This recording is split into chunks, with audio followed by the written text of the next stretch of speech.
एक समुद्र जो सदियों से इंसानों को निगलता आया है, जिसकी गहराइयों में आज भी ऐसे राज दफन हैं जिन्हें दुनिया की कोई भी ताकत सुलझा नहीं पाई। और सबसे डरावनी बात यह है कि यह समुद्र अभी भी जिंदा है, अभी भी सांस ले रहा है, अभी भी बढ़ रहा है। जी हां, मैं बात कर रहा हूं लाल सागर की, रेड सी की, उस पानी की जिसे देखकर दुनिया के सबसे बहादुर गोताखोर भी वापस लौट आते हैं। उस समुद्र की जिसकी तलहटी में टूटे हुए जहाज आज भी खड़े हैं, जैसे कोई भूतिया म्यूजियम हो जहां हजारों साल पहले एक ऐसा चमत्कार हुआ जिसका जवाब आज तक विज्ञान के पास नहीं है।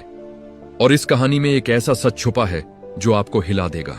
लेकिन पहले इस समुद्र को थोड़ा जानना जरूरी है।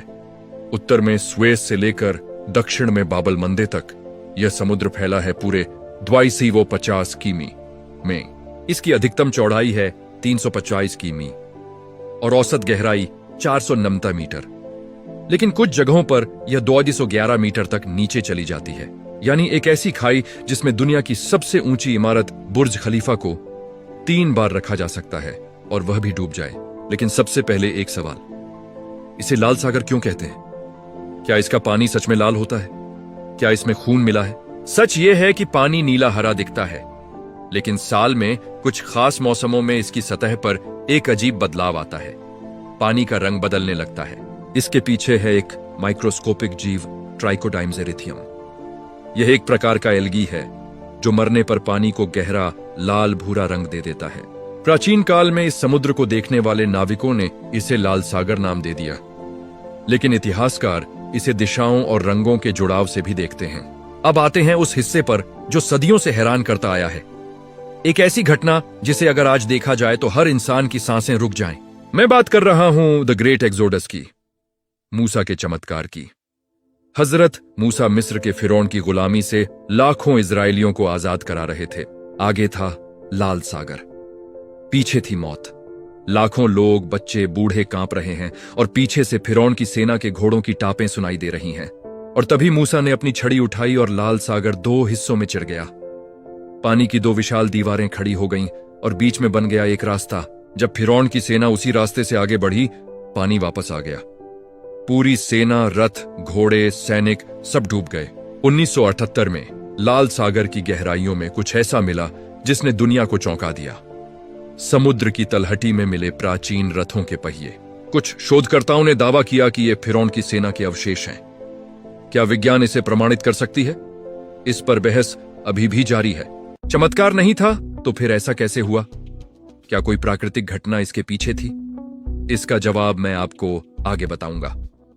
और अगर आप यह जानना चाहते हैं कि लाल सागर की सबसे खतरनाक जगह कौन सी है, जहां दुनिया के सबसे प्रशिक्षित गोताखोर भी जिंदा वापस नहीं लौटे, तो वीडियो को अभी लाइक करें और हमारे चैनल को सब्सक्राइब करें, क्योंकि आगे जो बताने वाला हूं वह सुनकर आप रात को नींद नहीं ले पाएंगे। मिस्र के तट से कुछ किलोमीटर दूर लाल सागर में एक जगह है। ऊपर से देखो तो वह नीले रंग का एक गोल धब्बा दिखता है। खूबसूरत, शांत, मासूम। लेकिन यह जगह इतनी खतरनाक है कि दुनिया भर के विशेषज्ञ गोताखोर इसे देखकर कहते हैं, यहां जाना मतलब मौत को दावत देना। इस जगह का नाम है दाहाब ब्लू होल। यह एक अंडर वाटर सिंक होल है, यानी समुद्र की सतह में एक विशाल गड्ढा। इसकी गहराई करीब 130 मीटर है और इसके अंदर एक ऐसी सुरंग है जो सीधे खुले समुद्र में जाकर मिलती है, जिसे कहते हैं दी आर्क। यह आर्क करीब 26 मीटर की गहराई पर है और यही सुरंग बन चुकी है सैकड़ों गोताखोरों की कब्र। अब सवाल यह है कि जब इतने लोग मर चुके हैं तो भी गोताखोर यहां क्यों आते हैं? क्योंकि दी आर्क को पार करना गोताखोरी की दुनिया में एक अल्टीमेट चैलेंज माना जाता है। एक ऐसा कारनामा जो बहुत कम लोग कर पाते हैं, और जो कोशिश करते हैं उनमें से बहुत से वापस नहीं आते। अब तक यहां 200 से ज्यादा गोताखोरों की मौत हो चुकी है, इसीलिए इसे कहते हैं डाइवर्स सिमेट्री। लेकिन इन मौतों के पीछे का असली कारण क्या है? क्या यहां कोई जानवर है, कोई भंवर है, या फिर कोई और खतरा? विज्ञान कहता है कि इन मौतों का सबसे बड़ा कारण है नाइट्रोजन नार्कोसिस। जब कोई गोताखोर बहुत गहराई में जाता है तो पानी का दबाव बढ़ जाता है, उसके खून में नाइट्रोजन घुलने लगती है और यह उसके दिमाग पर असर करती है। उसे नशे जैसा महसूस होने लगता है। वह भूल जाता है कि वह पानी के अंदर है। वह भूल जाता है कि उसे ऊपर आना है और फिर वह कभी ऊपर नहीं आता। इसके अलावा दी आर्क की स्थिति ऐसी है कि ऊपर की रोशनी दिखनी बंद हो जाती है। चारों तरफ सिर्फ अंधेरा और गहराई और दबाव। कई गोताखोरों ने बताया है कि डार्क के अंदर जाते ही उनका दिमाग काम करना बंद कर देता है। एक अजीब सी शांति छा जाती है और वह शांति ही मौत की शुरुआत होती है। और सबसे रहस्यमय बात, ब्लू होल की दीवारों पर आज भी उन गोताखोरों की यादें हैं, जैसे यह जगह उनकी आत्माओं को अपने अंदर समेटे हुए है। लेकिन दहा ब्लू होल सिर्फ एक खतरनाक जगह नहीं है। लाल सागर की तलहटी में कुछ और भी है, कुछ ऐसा जो देखने में डरावना है लेकिन साथ ही आकर्षक भी। बात है लाल सागर के उन डूबे हुए जहाजों की जो आज भी समुद्र की गहराइयों में खड़े हैं। पहला नाम SS थिसलगम, साल था 1941। दूसरा विश्व युद्ध अपने चरम पर था। ब्रिटेन का यह विशाल कार्गो जहाज लाल सागर से गुजर रहा था। इसके अंदर भरा था युद्ध का सामान, मोटरसाइकिलें, ट्रक, हथियार, रेलवे के इंजन के पुर्जे। यह जहाज मिस्र की तरफ जा रहा था। और फिर 26 अक्टूबर 1941 की रात जर्मन बॉम्बर प्लेन ने इस जहाज पर हमला कर दिया। 2 बम सीधे जहाज के एम्यूनिशन होल्ड में गिरे और एक जोरदार धमाके के साथ SS थिसलगम लाल सागर की गहराइयों में समा गया। 30 मीटर की गहराई में। आज भी जब दुनिया के मशहूर अंडर वाटर एक्सप्लोरर जा कुस्तो ने 1955 में इसे खोजा तो वह हैरान रह गए। जहाज के अंदर सब कुछ वैसा का वैसा था। मोटरसाइकिलें अभी भी अपनी जगह खड़ी थीं, ट्रक अभी भी वहीं थे। 80 साल से ज्यादा वक्त बीत गया लेकिन वह जहाज आज भी वहीं है, एक घोस्ट म्यूजियम की तरह, जहां मछलियां मोटरसाइकिलों के बीच से गुजरती हैं, जहां कोरल ने पुराने हथियारों को अपने अंदर समेट लिया है। आज SS थिसलगम दुनिया की टॉप 10 डाइव साइट्स में से एक है। हर साल हजारों गोताखोर इसे देखने आते हैं। लेकिन अगर SS थिसलगम एक गोस्ट म्यूजियम है तो लाल सागर में एक और जहाज है जिसे लोग कहते हैं असली कब्रिस्तान। यह है सेलम एक्सप्रेस। 16 दिसंबर 1991 की रात एक पैसेंजर फेरी सेलम एक्सप्रेस सऊदी अरब से मिस्र की तरफ जा रही थी। इस पर वे लोग थे जो हज करके लौट रहे थे। रात के अंधेरे में जहाज के कैप्टन ने शॉर्टकट लेने की कोशिश की और वह एक अंडर वाटर रीफ से जा टकराया। जहाज में एक बड़ा छेद हो गया, पानी तेजी से भरने लगा और देखते ही देखते सेलम एक्सप्रेस 30 मिनट के अंदर समुद्र की गहराइयों में चला गया। उसके साथ 470 से ज्यादा लोग। आज भी उस जहाज के अंदर उन लोगों के सामान हैं, उनके जूते, उनके बैग, उनकी यादें। जो गोताखोर अंदर गए हैं उन्होंने कहा कि वहां एक अजीब सी ठंडक है, जैसे कोई वहां अभी भी मौजूद है। इसीलिए मिस्र की सरकार ने सेलम एक्सप्रेस को एक आधिकारिक युद्ध कब्र घोषित कर दिया है। कोई भी उस जहाज के अंदर से कुछ नहीं उठा सकता, क्योंकि वह जहाज अब सिर्फ एक डूबा हुआ जहाज नहीं है, वह 470 से ज्यादा लोगों की कब्र है। दोस्तों, अगर आप अभी तक इस वीडियो को देख रहे हैं तो अभी इसे लाइक जरूर करें और हमारे चैनल को सब्सक्राइब करें, क्योंकि अभी तो हमने लाल सागर का सिर्फ एक हिस्सा देखा है। आगे जो बताने वाला हूं वह शायद आपने कभी सोचा भी नहीं होगा। एक ऐसा राज जो लाखों साल की कहानी है, एक ऐसा सच जो बताता है कि यह लाल सागर असल में क्या बनने वाला है। दोस्तों, अब तक हमने देखा इसका इतिहास, खतरनाक राज, लेकिन अब मैं आपको कुछ ऐसा बताने वाला हूं जो शायद आपने किसी किताब में नहीं पढ़ा, किसी स्कूल में नहीं सुना। एक ऐसा सच जो यह साबित करता है कि लाल सागर सिर्फ एक समुद्र नहीं है, यह धरती का एक जिंदा हिस्सा है। एक ऐसा हिस्सा जो हर साल, हर महीने, हर दिन बदल रहा है। वैज्ञानिक कहते हैं कि लाल सागर बढ़ रहा है। जी हां, यह समुद्र हर साल करीब 1 से 2 सेंटीमीटर चौड़ा हो रहा है। यह सुनकर लगता है इतना तो कुछ नहीं, लेकिन रुकिए, यह 1 से 2 सेंटीमीटर हर साल लाखों सालों में एक विशाल महासागर बन जाएगा। इसके पीछे है एक फिनोमिना जिसे कहते हैं टेक्टोनिक प्लेट मूवमेंट। धरती की सतह कई बड़े बड़े टुकड़ों में बंटी है जिन्हें टेक्टोनिक प्लेट्स कहते हैं, और ये प्लेट्स लगातार हिलती रहती हैं। अफ्रीका और अरब की प्लेट्स, जिनके बीच में लाल सागर है, ये दोनों एक दूसरे से दूर जा रही हैं, जैसे कोई 2 दोस्त झगड़ा करके अलग हो रहे हों और उनके बीच की दूरी, वह दूरी लाल सागर भर रहा है।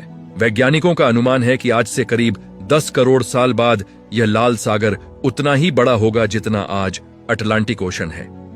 यानी हम आज जिस लाल सागर को देख रहे हैं वह एक नए महासागर की शुरुआत है, एक ऐसे महासागर की जो अब भी पैदा हो रहा है। और इसका सबसे बड़ा सबूत ईस्ट अफ्रीका में एक जगह है, इथियोपिया में, जहां 2005 में जमीन में एक दरार आई। कुछ ही हफ्तों में यह दरार 60 किलोमीटर लंबी हो गई। वैज्ञानिक कहते हैं यही वो जगह है जहां लाखों साल बाद एक नया समुद्र बनेगा। धरती खुद अपना नक्शा बदल रही है और लाल सागर उस बदलाव का गवाह है। लेकिन अगर लाल सागर बढ़ रहा है तो इसका पानी इतना खारा क्यों है? दुनिया के ज्यादातर समुद्रों में औसत सैलिनिटी करीब 3.5% होती है, लेकिन लाल सागर में यह 4.1% है। यह फर्क छोटा लगता है, लेकिन इसके पीछे की वजह बेहद दिलचस्प है। लाल सागर के आसपास कोई बड़ी नदी नहीं है जो इसमें मीठा पानी लाए। नाइल जैसी नदियां मेडिटेरेनियन में मिलती हैं, लेकिन लाल सागर में नहीं। और ऊपर से यहां का मौसम इतना गर्म और शुष्क है कि पानी का इवापोरेशन यानी वाष्पीकरण बहुत तेज होता है। पानी उड़ता है, नमक रह जाता है। इसीलिए यह समुद्र दुनिया के सबसे खारे समुद्रों में से एक है। और इस खारेपन का एक अनोखा असर है यहां की समुद्री दुनिया पर। लाल सागर की अंडर वाटर दुनिया यह शायद धरती पर सबसे अनोखी जगह है। यहां पाई जाने वाली 1200 से ज्यादा मछलियों की प्रजातियां हैं और इनमें से 10% से ज्यादा प्रजातियां दुनिया में कहीं और नहीं मिलती, सिर्फ और सिर्फ लाल सागर में। इन्हें कहते हैं एंडेमिक स्पीशीज, यानी ऐसे जीव जो सिर्फ एक ही जगह पाए जाते हैं। लाल सागर के खारे पानी में, उसकी गर्म धाराओं में और उसकी अनोखी रासायनिक बनावट में इन जीवों ने खुद को ढाल लिया है। लाखों साल की इवोल्यूशन एक ऐसी दुनिया बनाती है जो बाकी दुनिया से बिल्कुल अलग है। यहां के कोरल रीफ्स दुनिया के सबसे टिकाऊ कोरल रीफ्स में से हैं। जब दुनिया भर के कोरल रीफ्स ग्लोबल वार्मिंग की वजह से मर रहे हैं, लाल सागर के कोरल्स अभी भी जीवित हैं। वैज्ञानिक अभी भी समझने की कोशिश कर रहे हैं कि आखिर ये कोरल्स इतनी गर्मी में कैसे जिंदा रहते हैं, जैसे यह समुद्र अपने खजाने की खुद ही हिफाजत करता हो।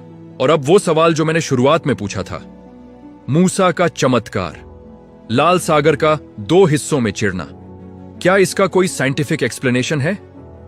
2010 में national centre for atmospheric research के वैज्ञानिकों ने एक रिसर्च पब्लिश की।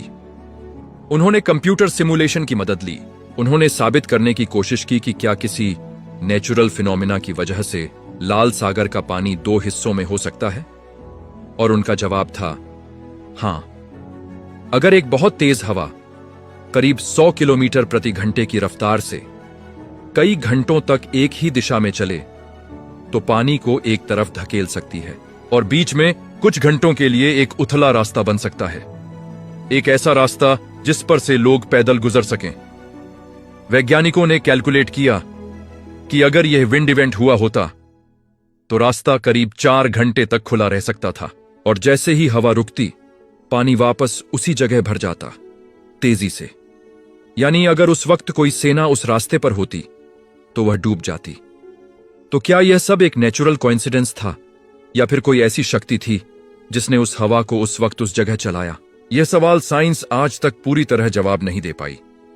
और वो रथों के पहिए जो समुद्र की तलहटी में मिले, उनका क्या? वो आज भी वहां हैं, हजारों साल बाद भी, जैसे यह लाल सागर इस घटना का सबूत अपनी गहराई में छुपाए रखा हो, गहराइयों में दबाए रखना चाहता हो। लाल सागर सिर्फ पानी का एक बड़ा हिस्सा नहीं है, यह धरती का वह हिस्सा है जहां इतिहास बना, जहां चमत्कार हुए, जहां इंसानों ने अपनी जानें गंवाईं, जहां जहाजों ने अपनी आखिरी सांस ली और जहां धरती खुद धीरे धीरे अपना रूप बदल रही है। यह समुद्र जीवित है, यह सोचता है, यह रहस्य छुपाता है। और हर बार जब कोई इसकी गहराइयों में उतरने की कोशिश करता है, यह उसे एक नया राज्य दिखाता है, एक नया सवाल देता है। और इस लाल सागर की सबसे बड़ी बात यह है कि यह खत्म नहीं होता, इसकी कहानी खत्म नहीं होती। हर साल नए जहाज मिलते हैं, नए राज सामने आते हैं, नई खोजें होती हैं। जैसे यह समुद्र हमें बुलाता हो, कहता हो, आओ और मुझे जानो, अगर हिम्मत है तो।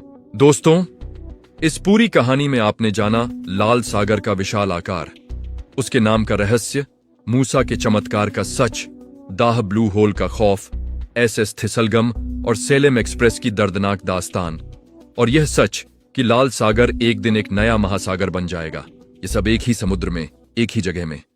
अगर यह वीडियो आपको पसंद आई तो अभी इसे लाइक करें और हमारे चैनल को सब्सक्राइब करें, क्योंकि हम ऐसी ही और कहानियां लाते रहते हैं जो आपको हैरान करें, जो आपको सोचने पर मजबूर करें, जो आपको बताएं कि यह दुनिया अनोखी है। और अगले वीडियो में हम एक ऐसी मिस्ट्री लेकर आ रहे हैं जिसके बारे में आपने शायद कभी सुना ही नहीं होगा। एक ऐसी जगह जो नक्शे पर तो है, लेकिन जहां जाने की हिम्मत आज तक किसी में नहीं हुई। एक ऐसा रहस्य जो सदियों से दफन है और हम उसे आपके सामने खोलने वाले हैं। उस वीडियो को मिस मत करना। अभी चैनल को सब्सक्राइब करें और बेल आइकन दबाएं ताकि जैसे ही वह वीडियो आए आपको सबसे पहले पता चले। मिलते हैं अगली बार।